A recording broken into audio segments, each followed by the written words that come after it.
Pronto. Bem, Cida Pedrosa nasceu em Bodocó, no sertão do Araripe pernambucano. Foi militante do movimento de escritores independentistas de Pernambuco na década de 80. A escritora tem vários livros de poemas publicados, entre eles Claranã, As Filhas de Lilith e Solo para Vialejo, que o livro que rendeu-lhe o Prêmio Jabuti 2020, o maior prêmio da literatura brasileira, como melhor livro e como melhor livro de poesia. Cida Pedrosa é advogada, poetisa e política. Trabalhou como advogada do Sindicato dos Trabalhadores Rurais, foi secretária executiva do Comitê Municipal de Direitos Humanos e Segurança Cidadã, foi vice-presidente da Autarquia de Saneamento, secretária na Secretaria do Meio Ambiente e esteve também à frente da Secretaria da Mulher de Recife. Sua obra é empoderada de um discurso feminista e libertário. Para Cida, parafraseando-a, ser poeta é condição intrínseca de quem nasce no sertão, especialmente quando se tem olhos de ler no livro da natureza e ouvidos de ouvir a sabedoria transposta pela tradição oral. Cida Pedrosa é assim. Quando ela brotou para o mundo da terra árida de Bodocó, em 1963, já trazia a poesia e a política entranhadas na alma, porque entendeu, desde cedo, que não poderia viver de contemplação quando o mundo à volta, injusto e desigual, exigia ação. E assim, resumidamente, é a nossa convidada de hoje no Café com Português. Como não poderia ser de forma diferente, não é? Nós sempre começamos com uma poesia e, portanto, vou aqui recitar uma poesia da Cida, que é Passeio pelas Ruas do Espinheiro. Quero, pelos olhos da cidade, apreciar papoulas abertas de par em par, para deleite dos cães sozinhos e colares de pérola de Maiorca.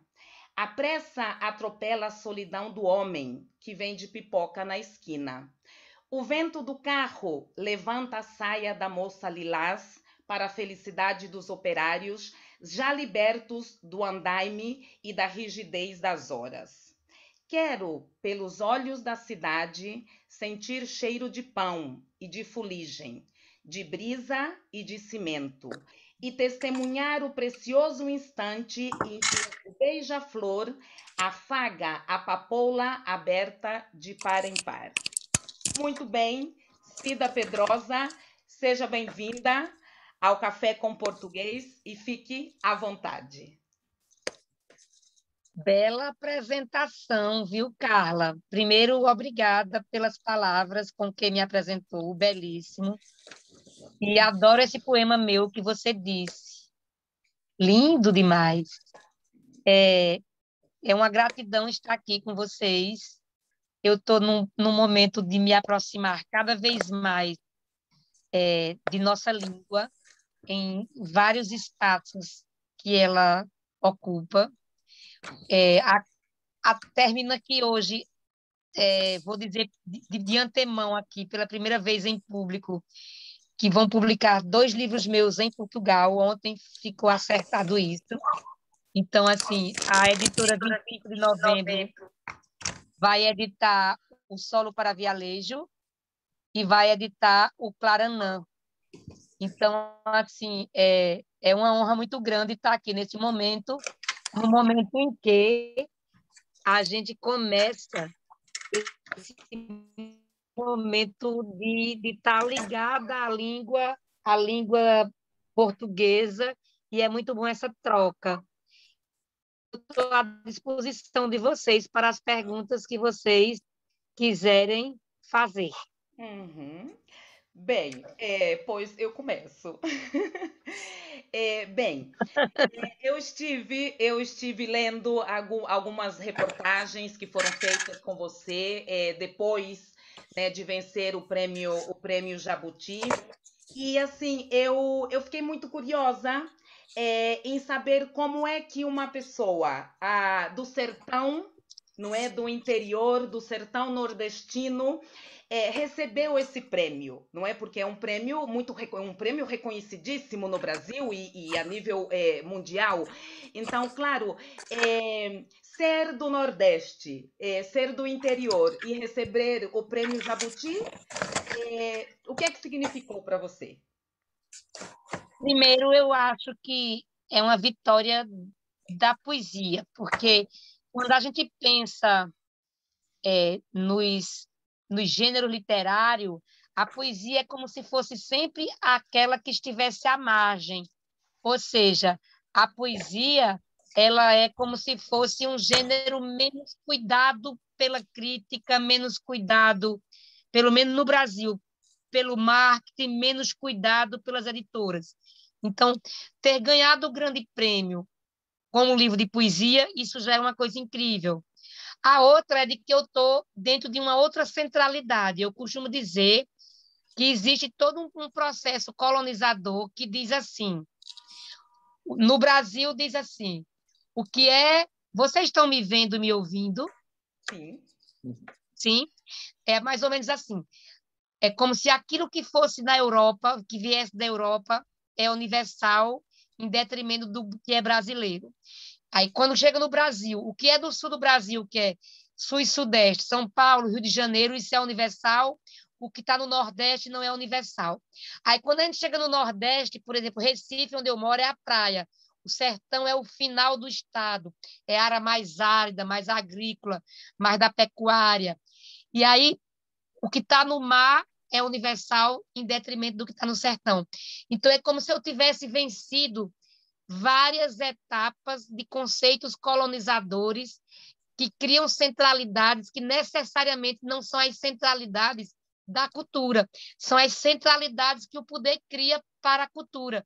Então, assim, é uma felicidade muito grande ser mulher, ser do sertão, ser do Nordeste, ser editado por uma editora estatal do meu estado, não está dentro daquele meio do ciclo literário do Rio de Janeiro e de São Paulo, que são as duas grandes metrópoles do Brasil, e ganhar o Jabuti.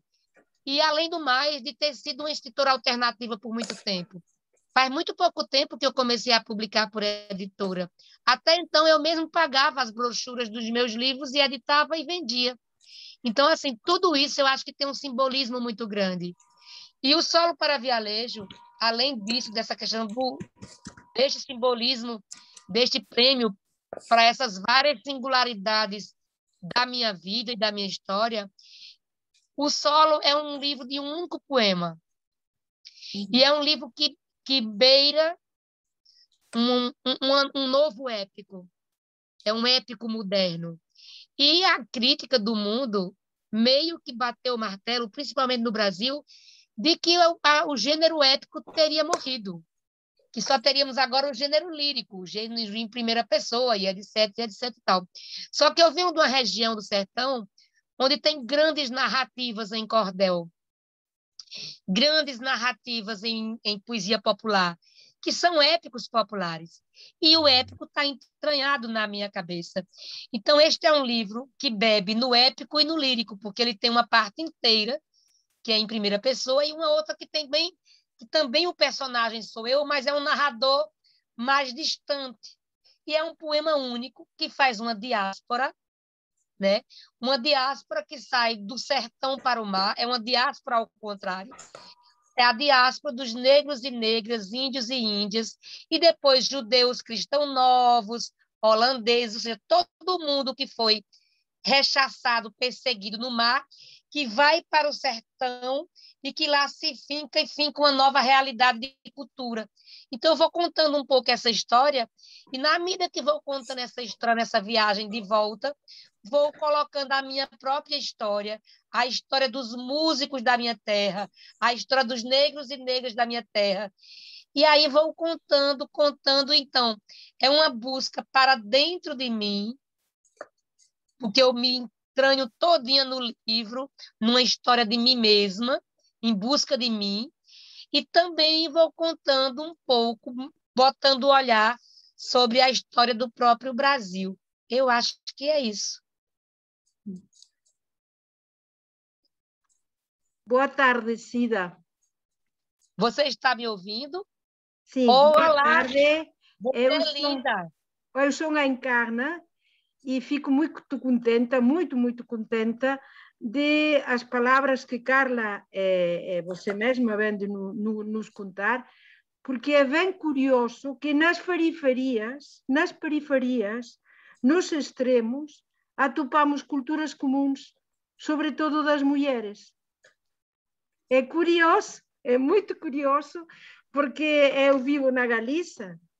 A Galiza é uma periferia do Estado espanhol, é uma periferia, é uma nação histórica, com uma história própria, com um idioma da família do português, um idioma mundial, que está em todos os continentes, e onde a construção da história e do trabalho do país, em grande parte, é feita pelas mulheres. E muitas mulheres de narrativa oral, de contar, de narrar, de cantar, de viver a vida, o trabalho, a história, porque é um país de migração maioritariamente masculina,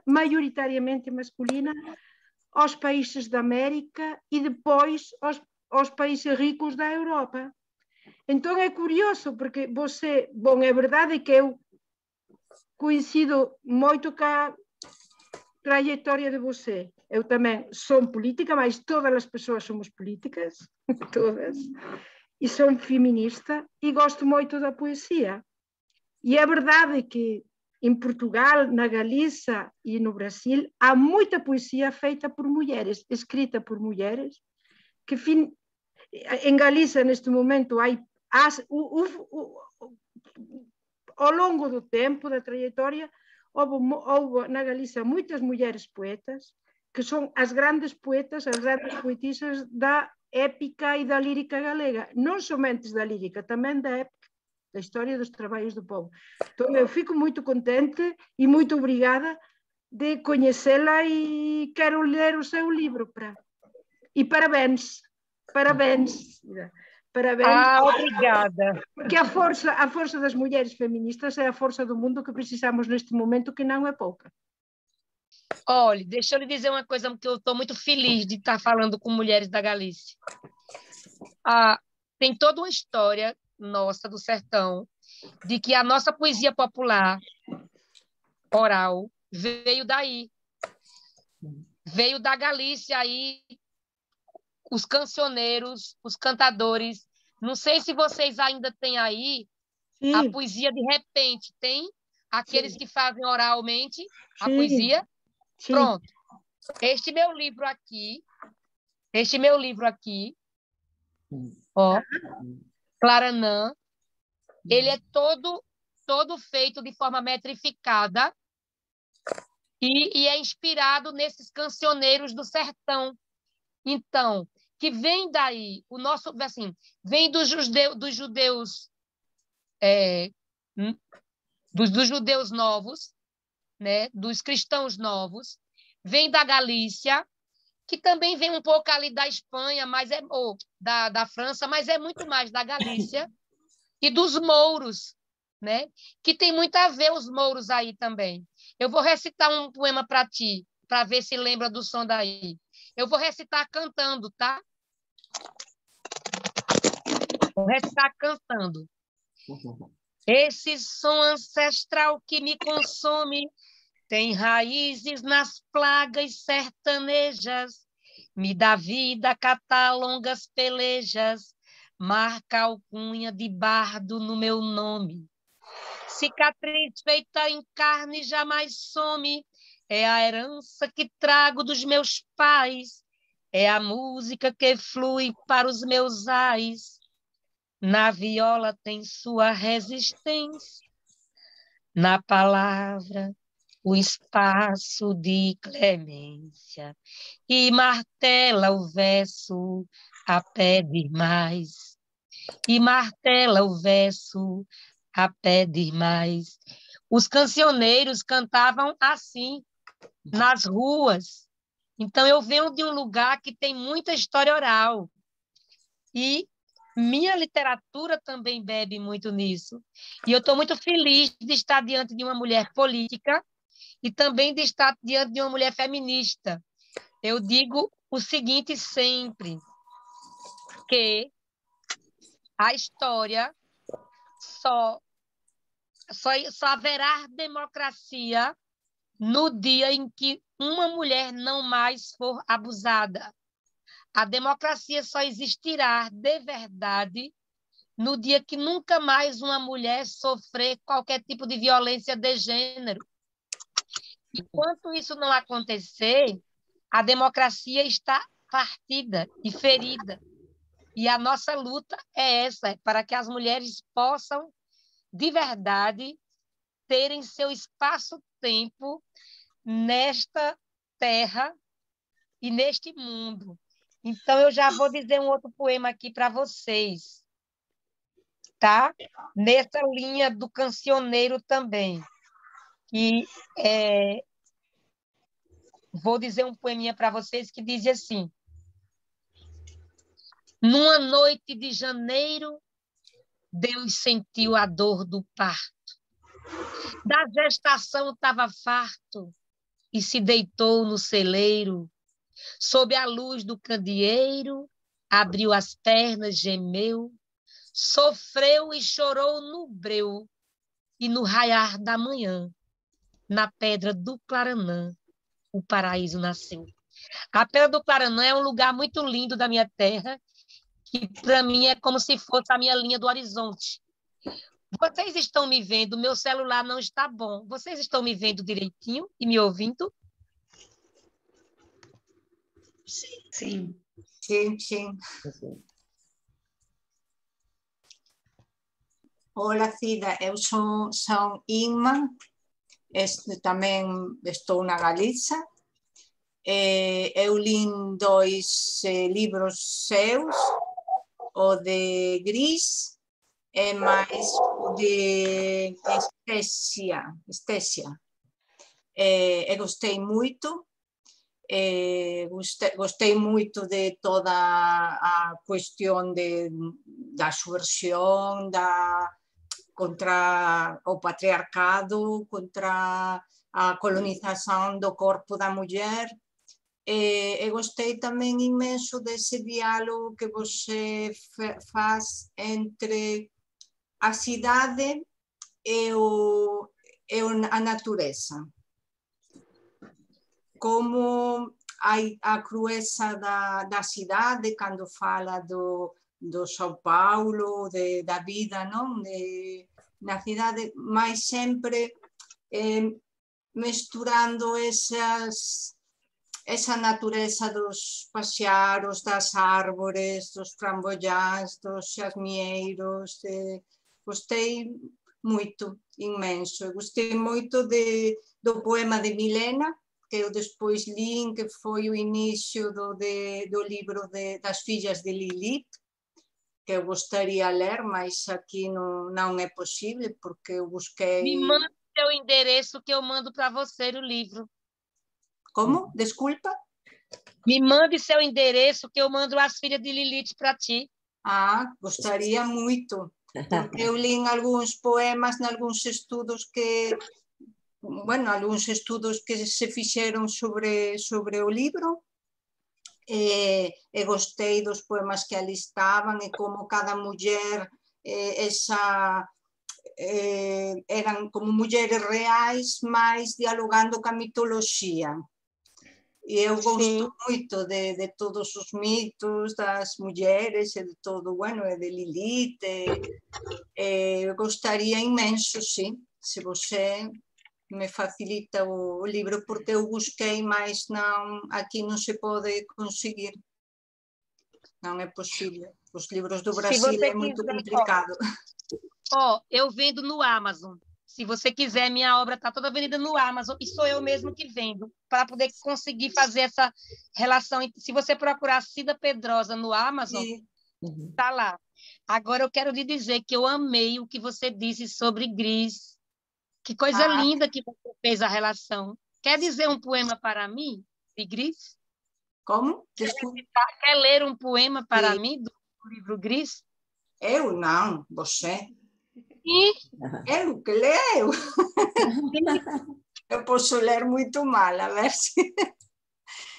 O por meu, favor, eu vou amar ouvir. a ver, de Gris, a ver se, o de Milena, outro. Gostei também muito do carro, da comparação entre o carro e o motel. Sim, A ver se... Posso, porque Eu, eu tenho em formato eletrônico, eu comprei no Amazon, mas o de Lilith, sim. as filhas de Lilith não estão no Amazon nosso. Ah, tá. Mas, olha, você me manda seu endereço, eu vou recitar a Milena para você. Vale, perfeito, gostaria. Gosto quando Milena fala dos homens que comeu durante a noite. É a única voz soante nesta cantina de repartição, onde todos falam do filho drogado, do preço do pão, do sapato carmim exposto na rua Doutor Cigrano de Tal, do bairro de Casa Amarela, onde você pode comprar e pagar apenas em abril. Sem a voz de Milena, o café desce amargo. Eu vou dizer também vou dizer um de Lilith para ti, tá? Lilith é esse aqui. Eu vendi ele físico no Amazon. Eu vou dizer aqui um poema que eu gosto bastante. Esse livro virou vídeo poema, cada poema. Já, eu vi que havia vídeos de cada poema, mas não vi os vídeos. Vi também que tinha ilustrações muito, xilogravuras de um artista brasileiro, vi 2 em algum estudo, mas o livro não consegui ver. Você vai me mandar o endereço que eu mando o livro para você. Pois não, Carla? eu coloquei aqui no chat, porque eu também estive entrando antes, coloquei as redes sociais da Cida, o seu canal no YouTube, e eu também estive buscando uma página onde tivessem os seus livros. E, claro, aqui para nós sai o Amazon do Brasil. Claro. Então, eu não sei agora com essa notícia que você acaba de nos dar, né, da publicação com uma editora em Portugal. Então, aqui para nós, nós temos mais facilidade para conseguir os livros em Portugal do que no Brasil. Inma, eu vou tentar de buscar os livros de Cida, porque eu consigo em uma editorial portuguesa livros de Brasil. E vou tentar as filhas de Lilith e como, bom, combinamos depois, vale? Tá bem, combinamos, pior. E eu mando o endereço do Amazon onde está. Eu mando o link para a Carla do Amazon onde está vendendo meus livros, tá certo? E sou eu mesmo que posto, tá bom? E será uma honra para mim. E provavelmente eu vou lançar o livro em Portugal. Aí eu queria muito avisar vocês. Quem sabe a gente não se conhece. Sim. Com certeza. Vou dizer um poema do livro As Filhas de Lilith para vocês. Elisa sempre quis fazer amor com Deus. Na igreja, enquanto todos rezam contritos, com a alma atada aos cânticos, sua cabeça viaja pela beleza dos anjos. As arandelas iluminam os carneirinhos do teto, próximo ao cajado do pastor. Elisa admira o rapaz jovem, só cabelos e olhos, tão azul, tão doce, tão próximo este filho de Deus, cercado de ovelhas e longe da cruz. Quando todos se ajoelham, cabeça para o chão, pecado nas mãos e perdão na boca, Elisa, de olhos quase infantis, olha para o alto e se perde naquele teto povoado de ovelhas, próximo ao cajado do pastor. Bem, por gostei favor, imenso. façam perguntas, porque senão as faço eu. Eu tenho uma curiosidade. Eu não sei, por exemplo,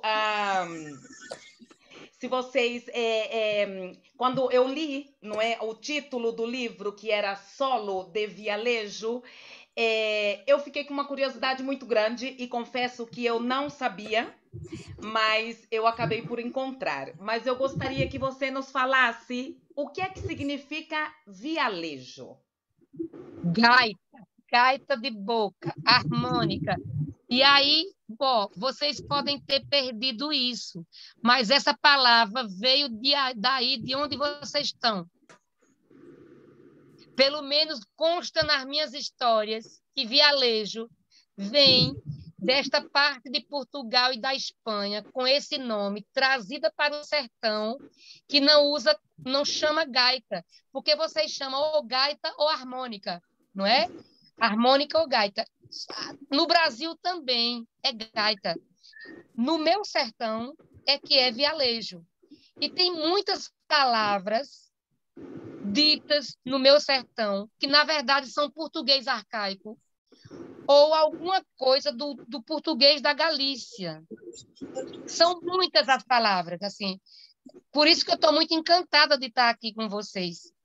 Porque muitas das coisas das minhas raízes estão exatamente aí onde vocês estão. Pelo menos pelo que eu estudo. Vocês estão entendendo assim?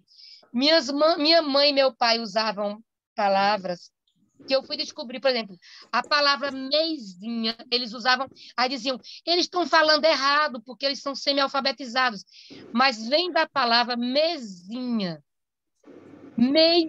que é remédio e que vem daí. É português antigo, que não se usa mais por aqui, não sei se vocês usam por aí. Sim, meicinha, sim que usamos a meicinha, é o sanamento que cura, o que sana, e é uma palavra antiga que vem daqui, sim. Mas há uma coisa, Cida, que eu percebi, eu só fui a Brasil ao Foro Social Mundial 2 vezes. Eu esteve no Foro Social Mundial 2 vezes. E em Porto Alegre, que é onde eu fui, quando eu ouvia falar as pessoas na rua, havia muitas palavras que eram palavras que eu ouvia da minha avó, e que agora estão um bocadinho perdidas, porque é verdade que o galego está muito contaminado do castelão, muito contaminado como língua dominante, muito contaminado, muito porque o contato contamina, e é uma língua de poder. É uma língua de poder, o castelão é uma língua de poder e o galego não. Então, eu percebi que havia muitas palavras de quando eu era miudinha, quando eu era uma menina muito pequena, que eu ouvia na minha contorno, para as pessoas de idade, as pessoas já muito idosas, que falavam assim como eu ouvia em Porto Alegre, pá. E foi uma alegria para mim dizer, olha lá, Oceano Primério, falamos igual, pá, uma alegria imensa. Minha Flor, você está dizendo uma coisa incrível, porque, olha, vocês falam aí muito próximo do que nós falamos. Eu entendo melhor vocês do que o pessoal do português de Lisboa, mas, ó, muito mais. O português de vocês é muito mais próximo do nosso, sabe? Muito mais próximo. Então, assim, eu Apagou o microfone, desligou. Alô? Agora. Estão me ouvindo? Sim. Sim. Palavras antigas que eu sei que vem agora que eu vou estudar mais e mais. Então, ao dispor do café. E quando você recitava esse poema cantando, é verdade, Inma, para mim era como ouvir os salalás. Na Galiza há uma tradição de cantigas que são os salalás. Os salalás, que são pequenos poemas que se cantam muito e podem ser de amor, de alegria, de pena, de raiva, de opressão, de resistência, de tudo. E são pequenos poemas cantados de tradição oral, que agora as mulheres cantoras estão a recolher muito, porque é uma tradição oral que, se não se recolhe, se perde. Então, há muitas mulheres novas, mulheres jovens, a recolher toda essa tradição e a inovar no mundo dos salalás e da música e dos poemas. Pá. E era o mesmo... Eu vou aí na Galícia. Eu vou aí. Vou aí para ajudar a me encontrar.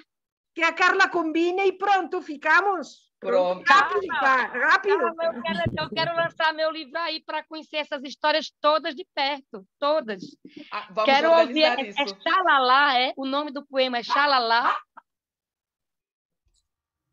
Os salalás são cantigas, são pequenos poemas cantados. São poemas cantados de tradição folclórica rural, porque o mundo galego, a tradição cultural é muito do mundo rural, do mundo camponês, e é assim, era um país camponês, majoritariamente, até os anos 70, e bom, com uma tradição cultural imensa das mulheres, nas foliadas, nas festas, que se reuniam e bailavam e cantavam, pá. E mesmo o Franco não foi quem de eliminar tudo isso. Não posso fazê-lo, não posso. Que maravilha. Nem a igreja foram capazes. Pá. Eu estou muito emocionada com essa troca, meninas. Vocês não têm ideia. Que manhã boa, que coisa boa, meu Deus. Que linda. Eu estou muito emocionada, viu? Carla é uma fada. Como nós dissemos aqui, a Carla é uma fada. Carla, você é uma fada, sim. Bem. Você é vereadora, você é política, ela é vereadora, aqui a gente chama vereadora, aí chama o quê? Deputada. Sim, vereadora. Eu fui vereadora em Santiago de Compostela 12 anos. Fui vereadora na Câmara de Santiago de Compostela, sim. Sim. Por um partido... Eu sou vereadora na minha cidade. Sim, fui vereadora 12 anos por um partido de esquerda e nacionalista, o Bloco Nacionalista Galego. Sei qual é. Sim. E depois esteve também no governo, temos governo autónomo, no governo do território galego, há um estatuto de autonomia, como os estados em Brasil, digamos, como os estados em Brasil, não? E também estive 4 anos no governo da autonomia. E levei áreas de urbanismo e de habitação e como vereadora das mulheres. Sim. Trabalhei em áreas de mulheres, é isso. Mas agora já sou idosa e então esse trabalho é para a gente mais nova que a mim. É assim. Mas continuo a trabalhar. Bom, aqui no meu bairro, em termos de habitação aqui no meu bairro, e pronto. E depois faço passeios e tenho muitas amizades com a Ima. Que coisa boa. O teu nome é Encarnação? Sim, é assim. Encarnação. Muito bem. Aurora, boa tarde. Elza, boa tarde. Tudo bem com vocês? Não sei se vocês estão escutando. Olá, Carla. Olá, Carmen. Bem, não saludei. Boa tarde. Boa tarde. Eu tenho uma outra curiosidade, não? Então, eu quando vi a capa do livro, eu achei muito interessante. E o que significa essa mistura de música e poesia? Porque quando eu vi a capa do livro, eu achei lindo. Eu digo, aqui tem que ter algo muito, muito importante, muito bonito. Veja, o sertão é um lugar árido, pobre, seco, que vive da agricultura, pequena pecuária, um ou outro grande pecuarista, mas de uma cultura muito forte, igual a região de vocês. E tem uma cultura musical muito forte. E na minha cidade, é uma cidade de grandes músicos. E a coisa mais incrível do mundo é você ter, numa cidade dessa, pobre, longe dos centros urbanos, uma jazz band. Minha cidade teve uma jazz band. E a capa é exatamente a foto dessa jazz band. E eu estava em busca dessa foto há 10 anos.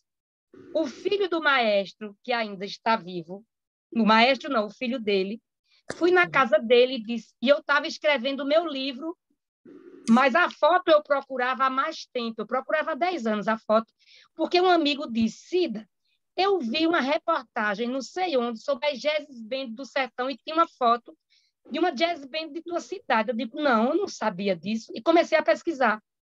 Fui na casa do maestro, ele disse, tem sim, tinha sim uma jazz band e tem uma foto. Quando ele foi buscar o álbum e abriu o álbum, simplesmente a foto havia desaparecido.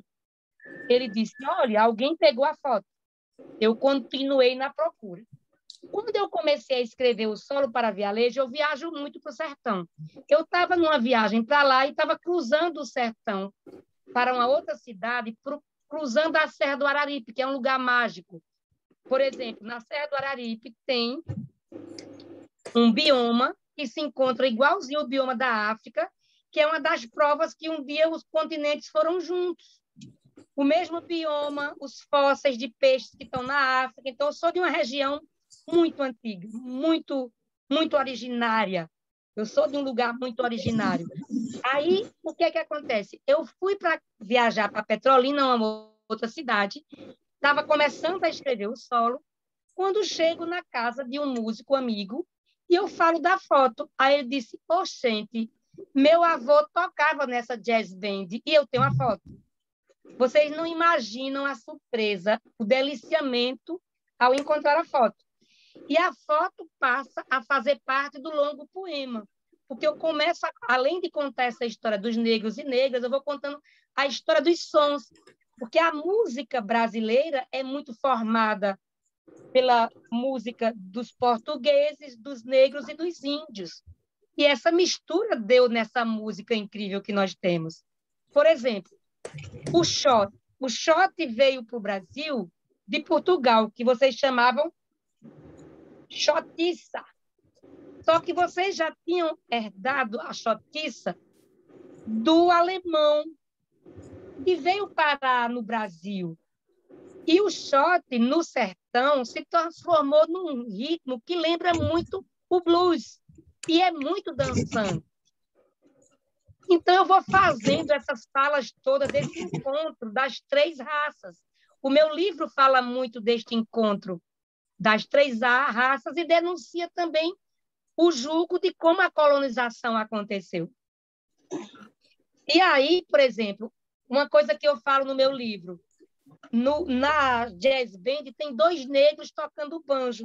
Na minha cidade, ninguém sabe quem são esses negros. A invisibilidade das pessoas negras. E no meu poema eu falo disso. Quem são os negros que tocavam banjo?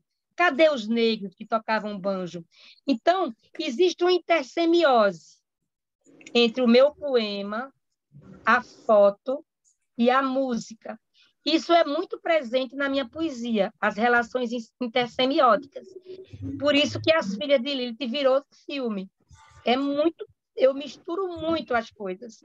O Estesia, que foi lido pela companheira, é um livro de haikais de metrificados de 5, 7 e 5 sílabas poéticas. Lá também tem toda essa relação semiótica, porque é um poema, uma foto. Então, assim, eu estou sempre... existe um imbricamento, existe uma junção, um entrelaçamento na minha poesia, sempre com as outras linguagens, a música, a fotografia. É muito forte isso na minha literatura. Não sei se eu te respondi. Sim, sim, com certeza, com certeza. Eu fiquei muito curiosa. Eu, quando vi a capa do livro, eu achei muito interessante, mas eu queria saber qual era essa relação que havia, que há, não? Alguém mais gostaria de fazer alguma pergunta? Paulo, Aurora, Elza, tão tímidos? Ah, não. Eu achei muito interessante, eu gostava de comentar, e mesmo estive a buscar, porque eu estive num grupo de música folk, durante vários anos, e mais tenho cá comigo, não sei se podem ver, a minha Bravo! aula, e queria comentar que há um alalá que nós tocávamos nestes tempos de música, que se chama Alalá das Marinhas, e disse o seguinte: tenho uma casinha branca na marinha entre loureiros, tenho cais e tenho amores e estou vivendo no céu. Adeus a minha casinha, portelo do meu quinteiro, água da minha fontinha, sombra do meu laranjeiro. Adeus, estrela brilhante, companheira da lua. Muitas caras tenho visto, mas como a tua, nenhuma. Esse é um dos xalalás que conhecia, porque neste tempo eu tocava no grupo de folk, a Xuxa Folk, era o nome, e gostei imenso de ouvir toda esta informação sobre o poemário. Eu gosto imenso também da música e quando escrevo também tento combinar os ritmos, mesmo tradicionais, na escrita, e achei muito interessante e sobretudo adorei o recital, esta possibilidade de dar música as palavras, que acho que é muito mais interessante do que a própria leitura, né? Essa possibilidade de interpretar e de fixar na memória, com esses ritmos, com esses tons, toda a poesia. E pronto, obrigadíssimo e por este evento, a Carla, e também pois, a nossa escritora por estar cá conosco. Obrigada, Paulo. Eu adorei o poema e a música. Muito bem. Elza, olá, Elza. Boa tarde.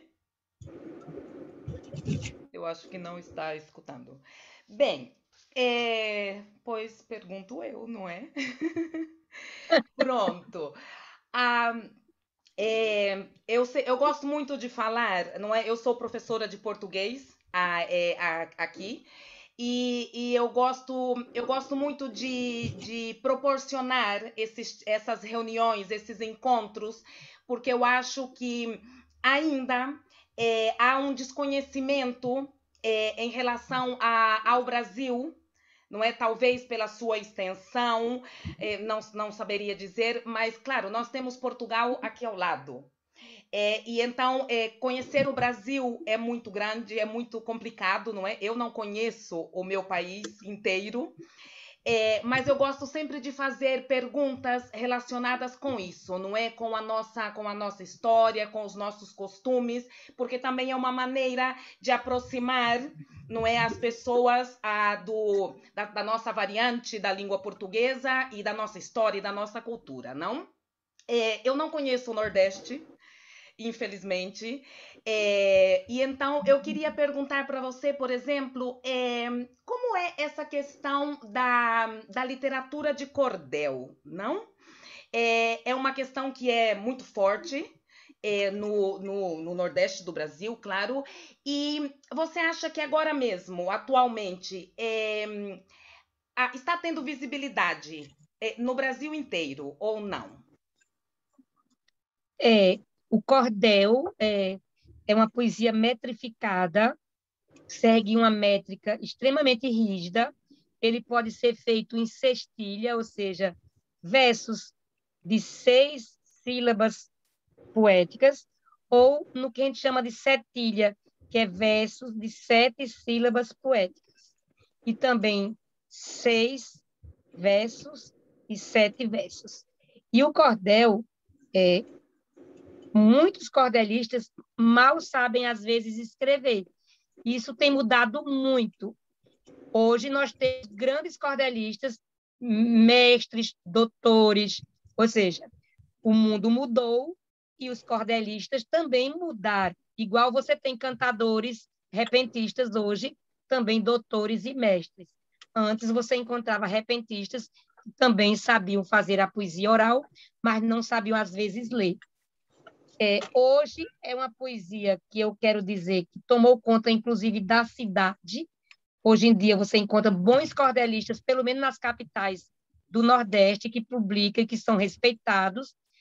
Ainda são muito pouco vistos como boa poesia no sul do Brasil. Ainda é sempre visto como coisa folclórica, o que eu acho uma pena, porque nós temos grandes cordelistas com grandes versos. Eu vou ler só um pouquinho aqui para o pessoal entender um pouco como é um cordel. Você, na verdade, tem histórias contadas ou não, ou falando sobre assuntos. Você tem, e isso vem muito de Portugal, é uma tradição portuguesa. E a gente tem, por exemplo, o cordel com 30 estrofes, 40 estrofes, que é o romance de cordel, e tem os cordéis mais tradicionais que têm 16 estrofes, né? Então, assim, eu acho que hoje ele é muito mais respeitado, mas ele precisa ser estudado na academia sem ser visto como uma coisa folclórica, e sim visto como boa literatura, porque é uma boa literatura. A coisa mais linda do mundo é a diversidade cultural. Isso é que faz um povo rico. E você olhar o cordelista como tem cordelistas ruins, como tem escritores que fazem poesia livres ruins, mas tem grandes cordelistas. Eu vou dizer aqui uns versos que são em formato de cordel. Me permite? Na verdade, eu tenho uma relação muito forte com as pedras. E esse cordel, eu vou ler um cordel para vocês, não vou ler inteiro porque é longo, eu vou ler 3 ou 4 estrofes só, tá? Sou pedra de afiar faca lá no canto do monturo. Seixo rolando na água, usado para fazer muro. Sou brita da estrada, a escultura moldada, posta no quarto escuro. Como remédio eu curo doenças da amargura, protejo contra a maldade espalhada com fartura, faço um elo de energia e quebro até bruxaria, tornando a aura mais pura. No final sou a sutura, bordada com aflição, a bandeja do Deus, servida ao coração, sou a tábua do epitáfio, esculpida com um gráfio e posta entre ao caixão. Da cidade sou o chão, a cabeceira da ponte, a arcada do palácio, a estrutura da fonte, o altar da catedral, a textura do umbral que abre para o horizonte. Então, assim, isso é bem longo, eu só li 4 estrofes, é um cordel que eu vou divagando, são divagações sobre as mesmas pedras, onde eu divago sobre as pedras que trazem energia e vou falando por aí. Eu amo literatura de cordel, eu sou de uma região, eu aprendi a ler assim. Na minha casa, o teste de que você sabia ler de verdade era quando você lia um cordel. Quando você lia um cordel, você estava completamente alfabetizado, porque meu pai trazia cordéis da feira para a gente ler. Então, a poesia rondava a minha casa muito simples. Meu pai só fez o primeiro ano primário, minha mãe nunca foi para a escola, minha mãe aprendeu a ler com uma tia, mas é dessa casa agrícola, dessa casa rural, que tinha muita poesia, que tinha muito afeto, que eu acho que vem a minha poesia todinha. Sim, muito bem.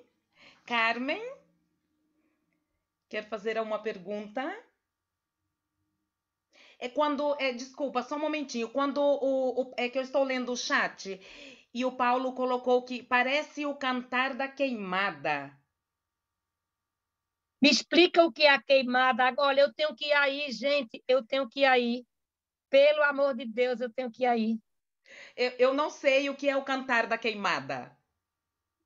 Paulo, posso explicar? É um esconjuro que se faz quando queimamos o aguardiente, a cachaça local, na Aí noite, está o Paulo. para espantar as meigas, os brujos e tudo. E estava a buscar agora a letra para ter uma ideia de como é que era, porque eu ouvi alguma vez cantar, mas também não sei da memória. E disse algo parecido a isto: mochos, corujas, sapos e brujas, demos, trasgos e dianhos, espíritos das névoas veigas, corvos, píntigas e meigas, feitiços das mencinheiras, podres canhotas furadas, fogardo dos vermes e alimanhas, lume das santas companhas, mal de olhos, negros meigalhos, cheiro dos mortos, tronos e raios, e etc, etc, etc. É muito longo, mas o ritmo lembrou-me um bocado este cantar. Mais ou menos é esta forma que tinha, que me lembrou. Não sei, o que acham vocês? Não, Eu Cida, acho eu acho que para mim o seu poema era um poema à pedra. E na Galiza temos muita tradição de trabalho de pedra. Somos um país de granito, pá. O nosso país é um país de pedra, por todos, temos muita pedra, sobretudo granito. E é verdade que você, quando recitava o poema, lia o poema, nos meus olhos e na minha cabeça, eu via o trabalho da pedra que temos neste país. A pedra artística, a pedra necessária no caminho, nas pontes. Era essa pedra que dá uma força de vida imensa. Imensa. Também produz cancro, porque há um gás que sai da pedra, e muito especialmente porque em Santiago de Compostela é uma cidade feita de pedra. A pedra marca a cidade toda, não? E eu ouvia o seu poema e para mim era pedra. É isso, é a força da pedra que sai da terra, pá, que é a natureza transformada. coisa linda, é exatamente isso que e minha cidade tem muitas pedras e tem minas enormes de granito. A minha cidade, Bodocó, tem muitas pedras que tiram de lá para fazer granito, pedra de granito, na minha cidade. É uma região de muitas pedras também. Ai, que coisa linda, meu Deus, que encontro de emoções, eu estou passada. Eu estou encontrando minhas origens, Encarnação, Carla, Paulo. Muito bem, que ótimo. Isso está muito bem. É verdade, Carla, que é um café muito emotivo. Um café Sim. isso muito bom. É muito bom, muito, muito bom. Obrigada. Pois muito bem. Bem, eu gosto muito de comer. Eu Portanto, também. eu não vou deixar de fazer essa pergunta, não é? Por exemplo, a gastronomia da Galiza é uma gastronomia maravilhosa, ótima, deliciosa. A gastronomia do Nordeste é uma gastronomia tradicional, porque também nós sabemos que, claro, no Nordeste, o Nordeste é um sítio, um lugar turístico, não? Então, claro, isso também muda algumas questões. Mas há alguma comida tipicamente nordestina? Sim. Várias, várias. Mas, assim, quando nós estamos na beira do mar, os peixes e os crustáceos, assim, fazem a festa.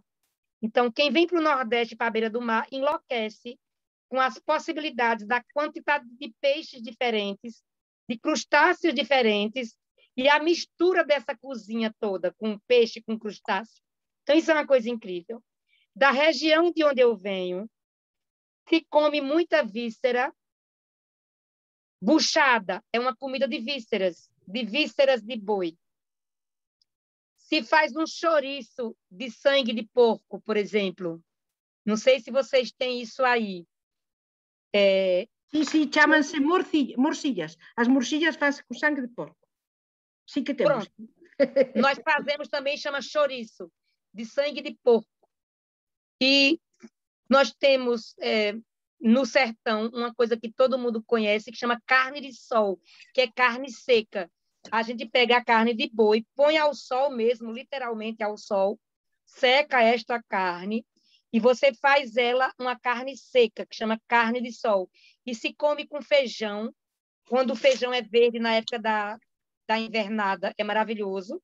Se faz uma manteiga da terra, que é uma manteiga feita própria em casa, ela é muito artesanal, não é uma manteiga que é comprada no supermercado, é uma manteiga muito artesanal, feita em casa, e se come com macaxeira, que é um tubérculo, não sei se aí tem, é um tubérculo, que você tanto pode comer ela só cozida, como pode comer frita, feito fosse batata frita. Então, isso é uma comida muito da minha terra. Chama carne de sol. Carne de sol. E, além disso, a buchada, que é essa coisa das vísceras. Pega as vísceras do boi, lava, tempera e faz os buchinhos e cozinha. É cozida com pirão. Não sei como vocês chamam pirão aí, que é botar o caldo e a farinha, não sei se existe. E o pirão desta comida. Então, isso no meu sertão. E aqui no Nordeste, na beira do mar, são os peixes. É de você enlouquecer com a fartura de peixes. Muito bem. Pronto. Alguma pergunta mais? Carmen. Liga o microfone. Ou sobe o volume.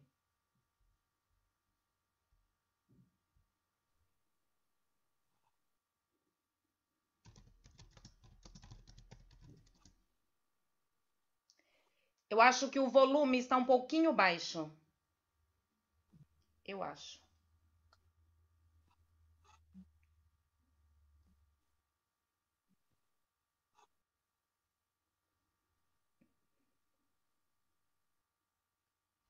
Escreve.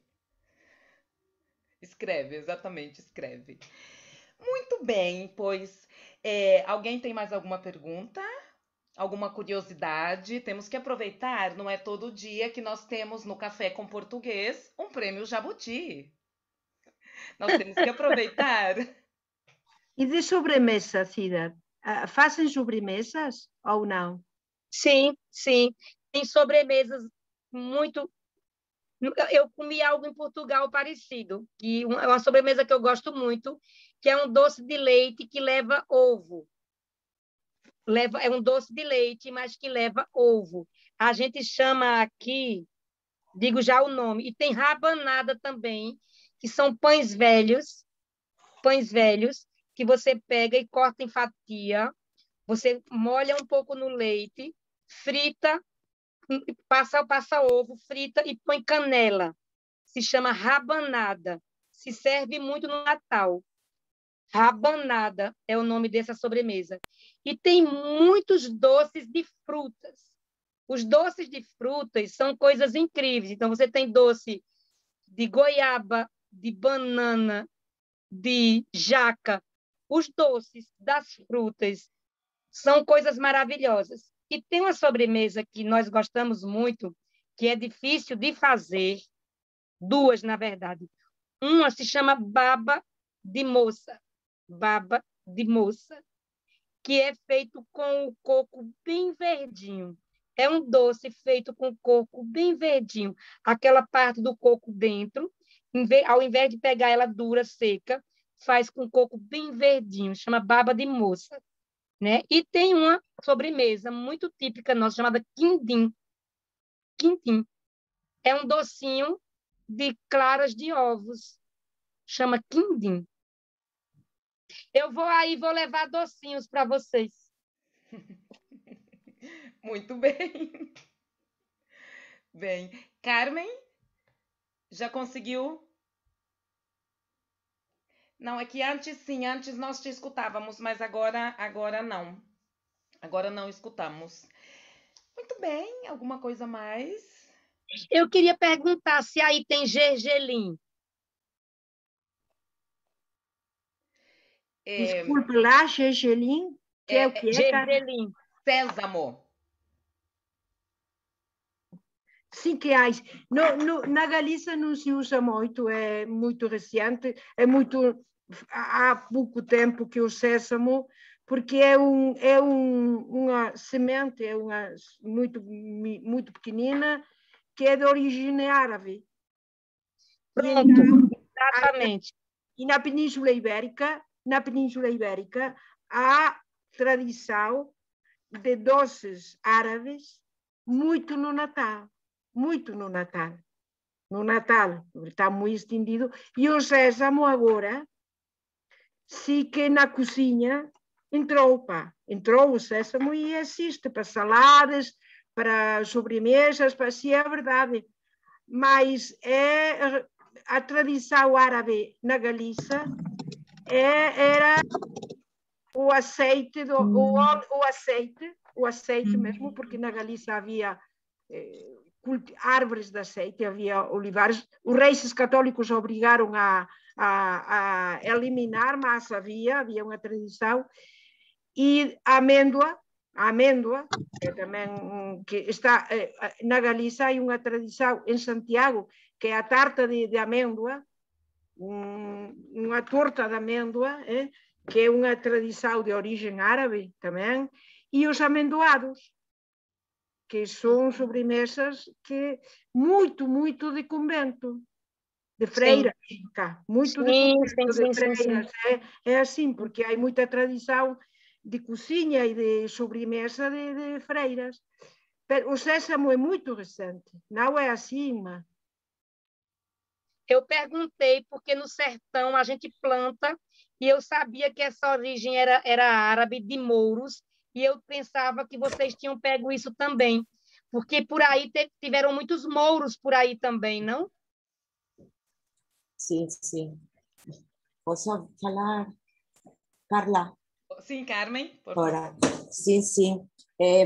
Eu te ia dizer, olá, parabéns, Cida, que eu sou de Extremadura, também uma região interior, e que nós sí que temos o buxe, que é o buxe do animal com a casquería, com todo o fígado e essas coisas. Então, ele se come nas festas, em São Blas, em São José, aqui também para os agricultores São Isidro, é muito relevante. E depois, eu vivo perto de Elvas e ali está muito na moda baba de camelo, chama-se. Sim. Que está feita com leite condensada. Sim. Então, maravilha, que coisa boa de ouvir. Está muito... E também o que tu disseste de o sésamo, eu gosto muito de viajar para Marrocos e então a Tanger. O Tanger mesmo, que tem muitas raízes portuguesas, muitíssimas. Pois todos os doces têm sésamo e mel, todos. E também nós em Andalucía, em Córdoba, em Sevilha, é muito normal. E as rabanadas são nossas torrijas que nós tomamos na Páscoa. Sim. Mas que você ou mesmo tomam no Natal e nós é um doce de Páscoa, mas vai. Sim. Obrigada. Como é seu nome? O meu nome é Carmen. E Carmen. eu conhecia a carne do sol, porque eu fiz um mestrado em Salamanca de gerontologia com uma brasileira, Diselma de Medeiros, que era de Natal. Sim. E ela levava a carne do sol, ou de sol, é de sol, não? Então, cada uma, e eu levava as migas extremenhas, que também em Portugal são muito importantes, as migas alentejanas. Que lindo, que troca bonita, que maravilhoso. Muito bem. Eu lembrei que eu... Também tenho muitas ganas de ler alguma coisa, porque eu gosto muito da poesia E eu sigo a Mia Couto, que sempre ele recomenda poetas e poesia, e ele diz que o seu mestre é Fernando Pessoa. Sim, sim. Então, eu gosto Eu muito. tenho lido muito poetas portugueses, mulheres.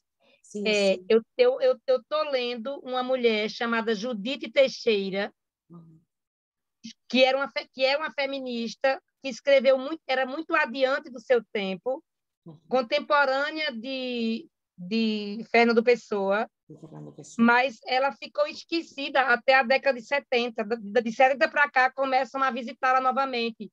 Ela foi considerada maldita, as obras delas queimadas na rua, e eu estou lendo muito ela atualmente. Sim, como disse Encarna, nós também temos muitas poetisas, mas en todos os movimentos poéticos importantes en España, como a geração do 98, a geração do 27, já no século XX, mas as poetisas são relegadas, se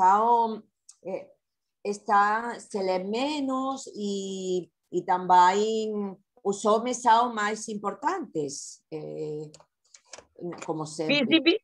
Visibilizaram os homens mais, né? Sim, deram sim. visibilidade aos homens, né? Uhum.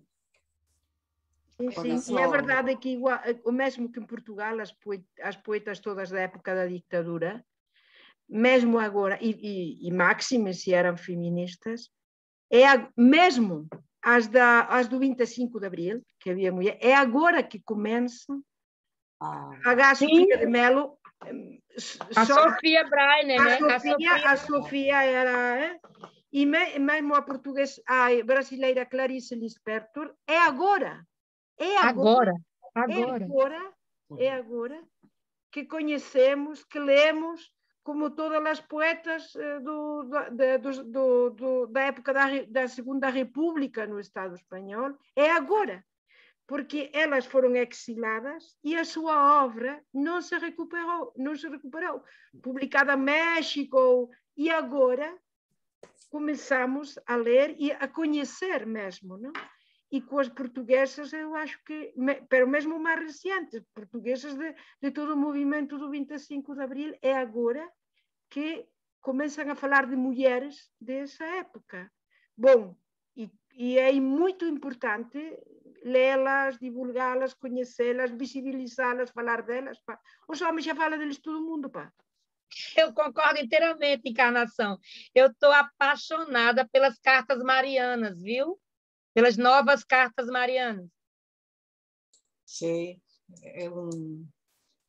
Teresa Horta, que é uma poeta, bueno, vos decides poetisa, nós na Galiza non empregamos o nome de poetisa porque consideramos que somos poetas, que eles son quen ten que chamar poetos, porque poeta é feminino.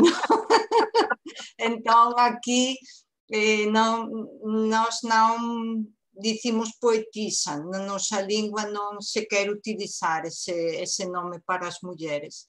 En Portugal, María Teresa Horta, que é unha das artífices das novas cartas portuguesas, ese libro é fantástico, é toda a obra dela, e toda a historia tamén de Mariana Coforado.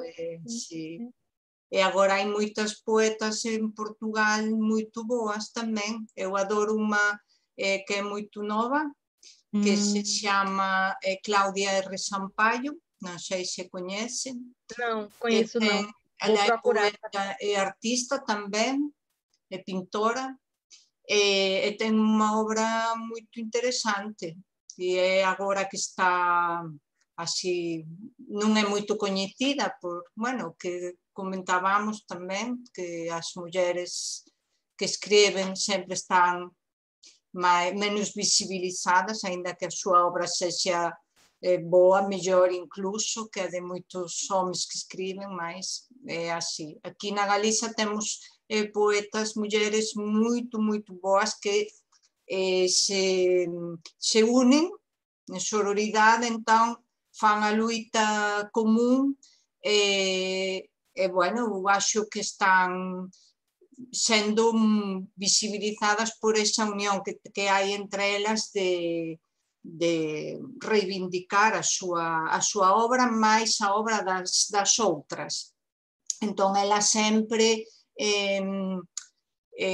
parabenizan as outras cada vez que unha consegue algo, a visibilizan e entón funcionan como unha rede entre todas elas. Entón, eu acho que iso é moito bom para dar visibilidade ás obras. Se fan crítica literaria entre elas, xúntanse para facer crítica literaria de outras compañeiras. Porque a crítica literaria tamén sempre é feita por homens e sempre van facer a crítica máis de homens. Eu acho que no Brasil tamén acontece, en Portugal tamén. É moito importante esa unión de forzas. Eu acho que em galego... Eu gostaria de conhecer alguma poeta de vocês. Se Carla pudesse me mandar, eu adoraria conhecer a poesia galícia. Há muitas, desde Rosalía de Castro, que foi... Não, me indica umas três. Três? Eu vou comprar. Eu gosto moito de Emma Pedreira. Sim, eu também adoro. De Rosalía, como é o apelido de Rosalía? Fernando Real. Rosalía Ferreira. Porque acho que, além da poesia, elas fazem sororidade e fazem muitas artes conjuntas. Música, fotografia, vídeo, misturam e para a gente nova, para a gente mais nova, é muito importante, porque transmitem essa poesia melhor. E é muito importante que a malta nova leia e escute e ouça poesia. Não achas, Inma, que é assim? Acho.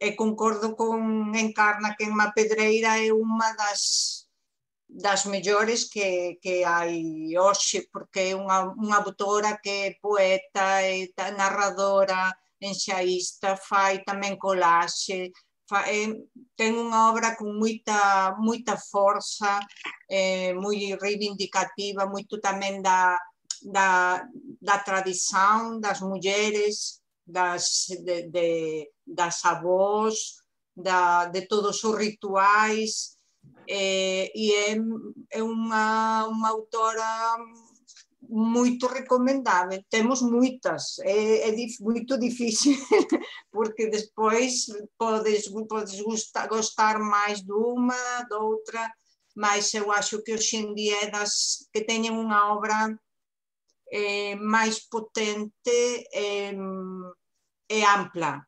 Ten para o nova que ten moita obra publicada, xa levou moitos premios, porque efectivamente é moito boa. Na escola de idiomas, no ano antes da pandemia, agora é preciso falar assim, antes da pandemia, houve, em Santiago, houve um encontro e um recital entre a Emma Pedreira e a Raquel Cereijo. Foi uma tarde, uma velada poética, como dizemos aqui, maravilhosa. E é verdade, a Inma está a falar da Eva Veiga. A Eva Veiga também, para mim, é acima, o culmen da poesia. Vou entrar no site da Amazon e vou comprar livros delas, viu? Porque, além disso, a Eva Veiga, como você, Cida, é preciso ouvi-la recitar. É preciso que ela leia os seus poemas. Porque quando ela lê os seus poemas, a poesia deixa de ser poesia para ser arte completa. Que lindo. Essa poesia entra pelos ouvidos e entra pelo corpo e queda fixada no coração. É assim, a Eva Veiga, quando recita o seu poema, é mesmo assim. Que lindo, que lindo. Levitas.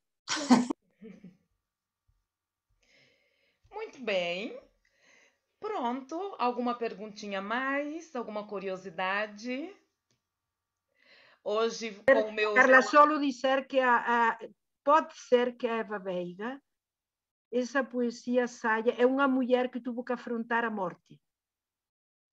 Muito marcada por uma enfermidade, da que ela conseguiu sair. A força da vida, de agarrar a vida, conseguiu. E então, quando ela lê um poema, é toda essa vida que sai dela. Eu quero muito ouvir. Eu posso dizer um poema? Com certeza. Por favor, faz favor. É um trechinho do Solo para Vialejo, um trechinho. Um trechinho. É quando eu tô, é um trecho da viagem onde o narrador, sou eu, a narradora, pensa do impacto da chegada dos homens brancos nas terras brasileiras. Aí diz assim: antes de os homens brancos chegarem com suas naus cheias de dores e prisões, éramos pedras, penas, penachos, palhoças, partes, porto, palavra. Antes de os homens brancos chegarem com seus grilhões, garrotes e gargantas para serem exponencialmente cortadas, éramos um pêndulo que dizia do infinito. Antes de os homens brancos chegarem com seus navios cheios de negros tristes e sem destino, éramos apenas aqueles que habitavam um solo flor, um solo flor, um solo flor, um solo flor, um solo flor cheio de negros tristes e sem destino. Um verbo encarnado, encantado, escancarado entre águas de mar, rios, riachos, lagoas e igarapés. Um verbo sem a presença incômoda de um Deus sem palavra e vestido de escuridão. Um Deus branco, um Deus branco, um Deus branco. Um Deus triste como tristes eram os negros que aportavam na areia. Um Deus triste como tristes ficamos ao conhecermos Jesus e sua cruz cheia de espinhos, ao trocarmos nossas penas brilhantes por espelhos baratos, ao vermos nossas mulheres caçadas, acossadas, tomadas à força bruta. Um Deus branco e cruel, que nos fez desejar caminhar em rumaria rumo ao sertão. Rumaria, rumaria, rumaria rumo ao sertão. Brava. Sim, Maravilhoso. Lindo. Muito obrigada. Exatamente. Encarna está dizendo aqui que beleza e quanta força. Exatamente. Mas depois eu faço a junção dos nossos povos todos. Eu vou fazendo a crítica, depois eu faço a junção a partir da música. A música nos une, a arte nos une e nos transforma num povo uno e novo. Muito bem. E é a melhor ferramenta e o melhor contra a violência. Não há como a música e a poesia contra a violência, que nestes momentos é muito necessária. Sim. Muito necessária. Pois sim. Obrigadíssima. Hein? Muito bem. Eu queria terminar, não é, recitando um poema da Cida, mas não vou fazer porque na minha voz não fica bem. Vai fazer. Por favor. Muito bem, pronto. Então, eu vou ler a Face e o Sertão, e o poema fala assim: o azul toma conta da face, que se transmuda em sertão. Velas a postos, sons despedidas, histórias de náufragos, ressurreição. O sol toma conta da face, que se exprime sertão. Pipas a pino, cirandas de nuvens. Varanda aurora, roda peão. O nu toma conta da face onde mora o sertão. Lindo. Adorei. Adorei. Perfeito. Ótimo. Pois muito bem. Chegamos ao final. Eu ficaria aqui horas e horas, ficaríamos, eu acho, todos. Mas eu quero agradecer a todos vocês mais uma vez, as pessoas que estão aqui, que já nos acompanham desde o nosso primeiro Café com Português. Cida, estou imensamente agradecida por ter aceitado o meu convite e poder estar aqui, falar com você, conhecer você, uma pessoa maravilhosa, com um astral incrível, que passa uma energia assim tão, tão boa. Pelo menos eu senti isso, uma energia tremenda. Muito, muito, muito obrigada. Foi uma tarde maravilhosa. Gratidão pelo convite, fica ao dispor de vocês. E eu vou à Galícia. Sim, com Sim. E certeza. vocês venham cá. Queda convidada e ficamos à espera. Eu vou à Exatamente. Galícia para encontrar partes de mim que estão perdidas aí, tá bom? Tá bom. Muito bem. Exatamente. Beijinhos. Muitos beijos, muito obrigada. E nós nos vemos no dia 21 para mais um Café com Português. Cida, muitos beijinhos. Eu depois vou enviar todas essas as autoras que nós temos aqui, que eu já fui anotando, e eu envio para você depois. Gratidão. Obrigadíssima. Beijo. Muito obrigada a todos. Paulo, Elza, Savério, Aurora, Carmen, Carna, Ima. Cida, muito, muito, muito obrigada. Um beijinho a todos. Bom fim de semana. Tchau, tchau. Beijos. Obrigada, obrigada. Tchau. Tchau, obrigada. Tchau. Tchau.